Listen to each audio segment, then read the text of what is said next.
In the intricate symphony of Destiny's relational chronicles, the revelation of his decision to forego a prenuptial agreement with his estranged wife Melina becomes a lyrical refrain, resonating with echoes of both naivety and misplaced trust.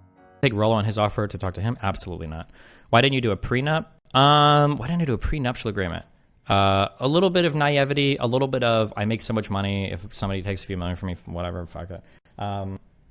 Also a little bit of like, I really don't feel like Mel would ever do that. That'd be crazy. Although it's a really stupid thing to say about a 20-year-old. But I mean, like, she still hasn't. Like, to be super clear, like, my therapist told me not to ask this in therapy because she said it was a really aggressive question, but I kind of had to. Like, I asked Mel, like, straight up, like, will you pay me back right now? Because I fronted her $100,000 for a lot of the Swedish tax shit. I was like, will you pay me back this money? Because I don't know now if we break up.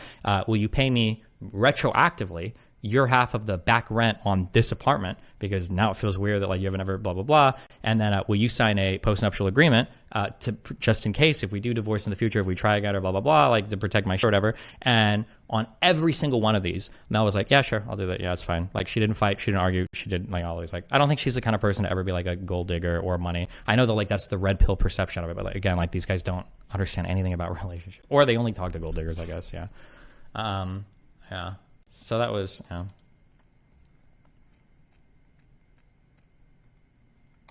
Thoughts on people using your breakup as ammo against you in the future? I mean, red pillars might. I don't think a conservative would. That feels weird, like for a political conversation. And then also, like, relationships end. Like, it happens, you know? As sad as it might be, like, not every relationship is going to last forever. Like, I'll predict this right now, okay? I'm 34, 35 tomorrow, without my wife on my birthday. Feels good, man.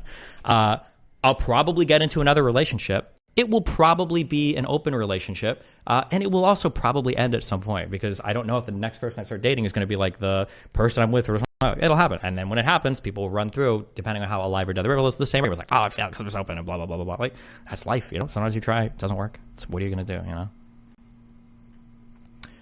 Do you have any non-online people you talk to this stuff about? Yeah, I've got a lot of like really good friends and everything that I talk to and everything, yeah. Is it okay to support Mel's work and be a Destiny fan? Yeah, knock yourself out, do whatever. It's all good. She did a bunch of like, she started to branch off into like TikTok interviews and stuff.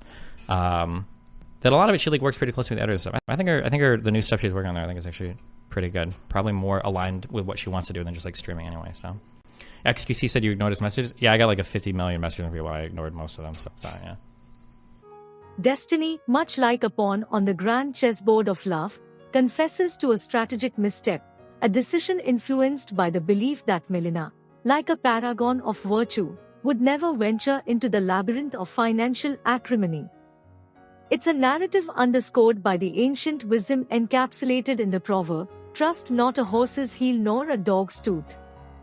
The subsequent admission of a financial transaction, where Destiny fronted a considerable sum for a nebulous entity known as speech tax, becomes a saga with shades of historical Byzantine financial intrigues. The request for repayment, akin to a medieval debt reckoning, paints a picture of the complexities that often mar the financial landscapes of intimate relationships. The financial threads woven into the relational fabric underscore the timeless truth embedded in the adage, "Lend your money and lose your friend." Destiny's proposition of a postnuptial agreement, a strategic maneuver to safeguard his assets, adds another layer to the narrative. The postnuptial gambit becomes a modern rendition of Machiavellian stratagems, reminiscent of political treaties inked on the parchment of relational pragmatism. It's a nod to the ancient wisdom that cautions, in times of peace, prepare for war, acknowledging the potential turbulence in the relational horizon. The institution of marriage, often hailed as a sacred union of hearts, inevitably intertwines the financial destinies of spouses. While love, trust, and companionship form the emotional bedrock of matrimony, the need to protect financial assets becomes a pragmatic necessity in navigating the complex terrain of marital life. This essay delves extensively into the rationale behind safeguarding financial assets within marriages, exploring the multifaceted reasons, potential pitfalls, and the strategies available for asset protection. At the heart of the matter lies the recognition that financial security is integral to the overall well-being of a marriage. In a world where financial stress ranks among the leading causes of marital discord, protecting assets serves as a proactive measure to fortify the stability of the marital foundation. The ancient wisdom encapsulated in the proverb, "An ounce of prevention is worth a pound of cure," resonates in the context of marital finances, emphasizing the prudence of preemptive measures. Marital dissolution, unfortunately, is a reality that many couples must grapple with. The legal intricacies and emotional toll of divorce can be exacerbated when financial assets are not adequately protected. A prenuptial agreement, akin to a legal insurance policy, delineates the distribution of assets in the event of a divorce, providing a roadmap that mitigates the potential acrimony and uncertainty. It's a contemporary manifestation of the ancient legal axiom, "Forewarned is forearmed." Financial independence within a marriage underscores the importance of individual agency and autonomy. Protecting financial assets ensures that each spouse retains a degree of economic self-sufficiency, fostering a sense of empowerment and mitigating the potential for financial exploitation. This resonates with the adage, "Give a man a fish, and you feed him for a day. Teach a man to fish, and you feed him for a lifetime," emphasizing the enduring value of self-sufficiency.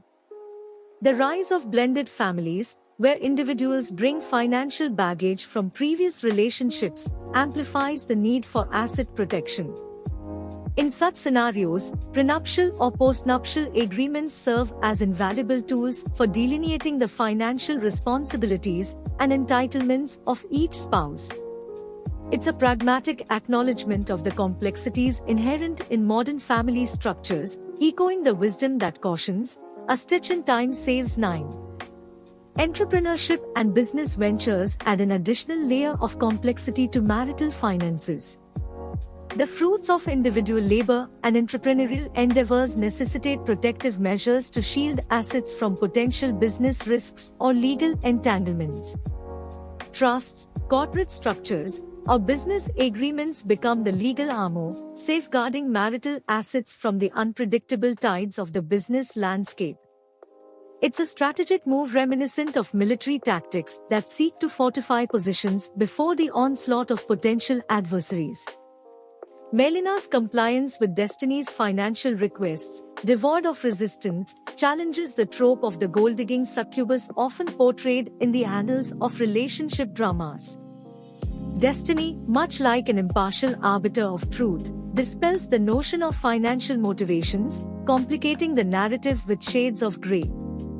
It's a reminder that human motivations, like an enigmatic cipher, often elude simplistic categorizations, echoing the adage, "The devil is not so black as he is painted." The anticipation of backlash, particularly from those brandishing the red pill perspective, becomes a rhetorical acknowledgement of the ideological battlefield within the digital Colosseum. Destiny, the gladiator of relationships, braces for the arrows of criticism, acknowledging the inevitability of ideological clashes. It's a contemporary version of the ancient proverb, "When two elephants fight, it is the grass that suffers," underscoring the collateral damage of ideological skirmishes. Destiny's pragmatic acceptance of the transient nature of relationships, expressed with the sagacity of a seasoned philosopher, becomes a lyrical ode to the impermanence inherent in the human condition. The acknowledgement that relationships, much like ephemeral blossoms, can bloom and wither, resonates with the ancient wisdom encapsulated in the proverb, "This too shall pass." It's a narrative that transcends the digital cacophony, echoing the perennial truths woven into the fabric of human experiences. In conclusion, Destiny's candid revelation about his decisions and the ensuing financial dynamics within his relationship with Melina becomes a multifaceted narrative, enriched with historical allusions, cultural wisdom, and ideological battles. The financial missteps, strategic maneuvers, and the acceptance of the ephemeral nature of relationships paint a portrait that transcends the digital canvas. Destiny, in the grand theater of love and scrutiny, becomes a protagonist navigating the intricate dance of trust, money, and the ever-evolving dynamics of relationships.